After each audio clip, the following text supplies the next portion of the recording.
Welcome to the Finjan Show. My name is Faris Alami. I'm your host. And this episode is brought to you by International Strategic Management. We do entrepreneurship and small business development in underserved or underrepresented communities. Welcome. Thanks for joining us.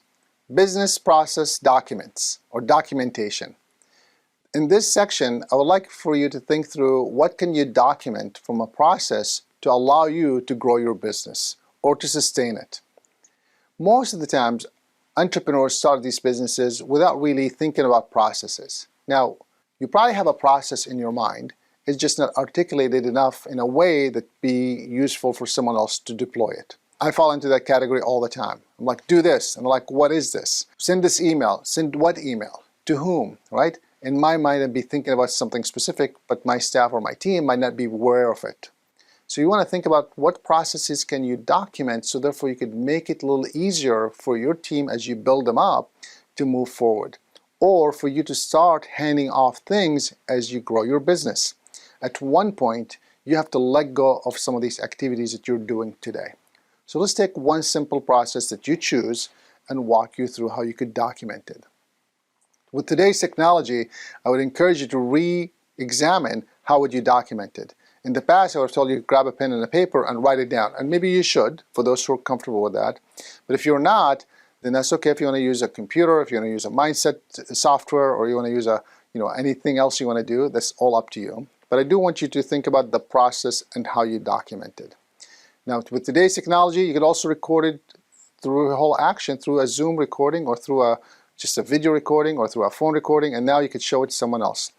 Most of our activities within my team, we've recorded 1 to 3 minutes clips to show how someone could do it. An example, we have to set up Google Classrooms in my company all the time because we run now a lot of training online or a lot of coaching online.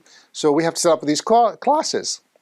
So the person who was setting them up, she actually took the time and recorded, here's how you set up a Google Classroom. First, you go to Google. Second, you go ahead and click on these 9 boxes in the top right corner, and it will tell you Google Classroom. You click on Google Classroom. Then once you click on Google Classroom, to the right here, it says start a class, or build a class, or create a class. You click on that. Once you create the class, you have to name it. And she walks you through steps. Now, I would encourage you to take the time to write it down first, so you could know what you need to be done, or at least think through it, and then record it, because you might think about something that may be missing. Because as you record it, you might say, well, I'm recording this, and oh wait, before you set up the classroom, you gotta name the classroom. Do you even have a name for the classroom? Oh, I need to have the name first because I'm gonna have to move quickly once I do it.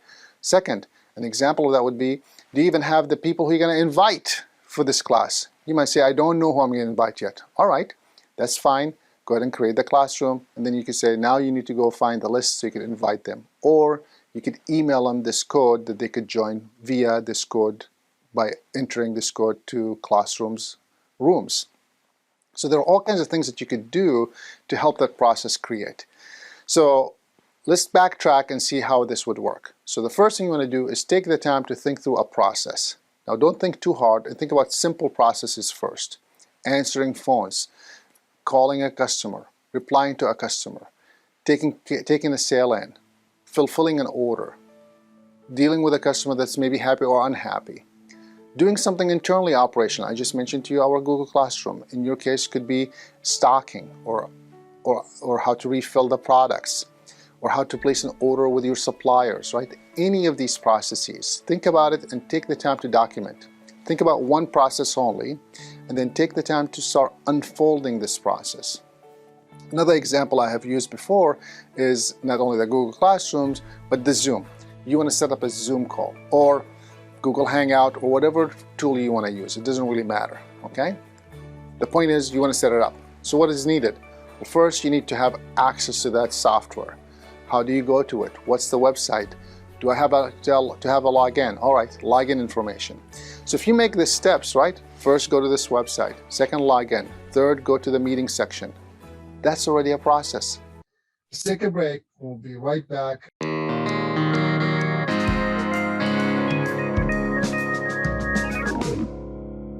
See, a lot of times us entrepreneurs are so afraid of the word process because we think it's so complex. It's not. It can be, and it could possibly be complex once you start writing it all down. But if you take the time to write just these in steps, you already got 10, 15 steps to get going. That's a great start. Then maybe your next person that actually is doing the work, you say, hey, I made up these 10 steps. Can you add to them? Can you modify them? What else should we be thinking about? And they could also give you some more words to write or some more insights to explain. But the key with the process is to at least have the headlines, I'm going to call it. And then you could start with, I'm going to call them higher points, and then you could have sub points. So the higher points is setting up a Zoom call. That's the higher point. A sub point would be go to the Zoom website, create a meeting. So this all be sections of it, right? Inviting people to the Zoom call. That could be another high point. And then underneath it, collect all the emails. Make sure the emails are correct. Once you create the Zoom call, then I invite them to the calendar. Invite them through the tool because it won't show who's invited, or invite them through your calendar because you want to show who's invited. Everything is going to be different based on what you're trying to do. I'm just saying, think first high level. Second, dig deeper on each one of them. And if you think about high level, most likely you have 3 to 5 to maybe 7 steps, maybe 10 steps in anything that you do.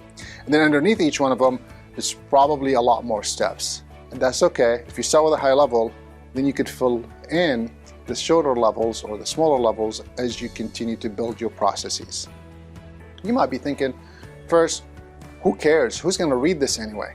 Well, if you're operating today in your business, that's awesome. I'm so glad to hear that. The challenge is if you plan to grow your business, you can't really grow by yourself. Well, you could try, and some people are successful with that and can't say that they're not. I'm just saying it's much easier if you had a team.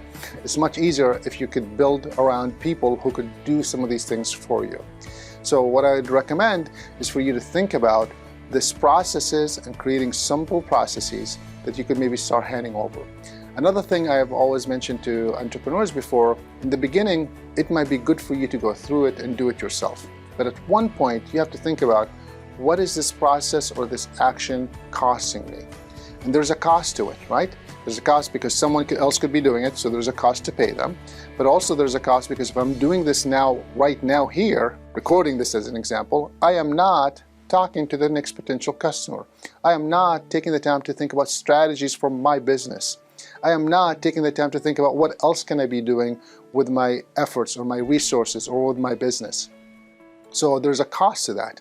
So the reason I want you to create these processes is because maybe at the beginning, if you have no cash or you're short in cash or you're just a small business still trying to figure it out or a startup trying to figure it out, well, slowly you could start handing off some things, right? So maybe I could hire someone for 5 or 10 hours a week to do this one task for me. Cost me $100 because it's $20 an hour for 5 hours. But then now I have these 5 free hours that I could strategize or do something else with my money, or with my brain, or with my network, or with my work, or with the work that this person just created for me. So you want to think through that to create a process. So documenting the process is key because very easily be handed off to someone else and very easily can be enhanced. What I've learned also through documenting the process is sometimes actually you will end up hiring, a lot of times, you'll end up hiring people who are much better at it than you are. And the reason I say that because they love doing that one thing. And you like doing it, but it's just one of the things that you do, where they love just handing that task and just going at it. And they actually might make your process much easier, much simpler, or they might find a better process. I use this one other example. I used to book my own time. And when I booked my own time, it was really easy. I tell you the time, I put a hold in my calendar and it's done. And then I had someone else helping me with booking my schedule. And I shared with them my process. You get the time, you put a block on my calendar, and then you confirm it. And one of the things that they told me really quick, Faris, that worked for 1 or 2, 3 or 4, 5 people at a time. I'm dealing with 15 to 25 to 40 people at a time in a week trying to book time with you. That doesn't work if I put all those holes on the calendar. So I have a different system. And this is what I mean, like the system has to be open and flexible. She created an Excel sheet in this case. And then the Excel sheet has the time broken up and it's much more easier to manage that way. It works for her better, it works for me better, and it's working fabulously, right? So you have to think about not only you want to create the process, but you want to leave room for your staff to improve it. And remember, if they love doing it, they might find a better, easier, faster, cheaper way to do it and get things done for you much better than you were doing it, because you only did it once or a couple of times and you moved on. They're doing it every day and they're learning that there's a better way or a better tool to do it. So I want you to take the time to make this process documented. I want you to take the time so you can think about your business and how you grow it. I want to say thank you for being with us here today.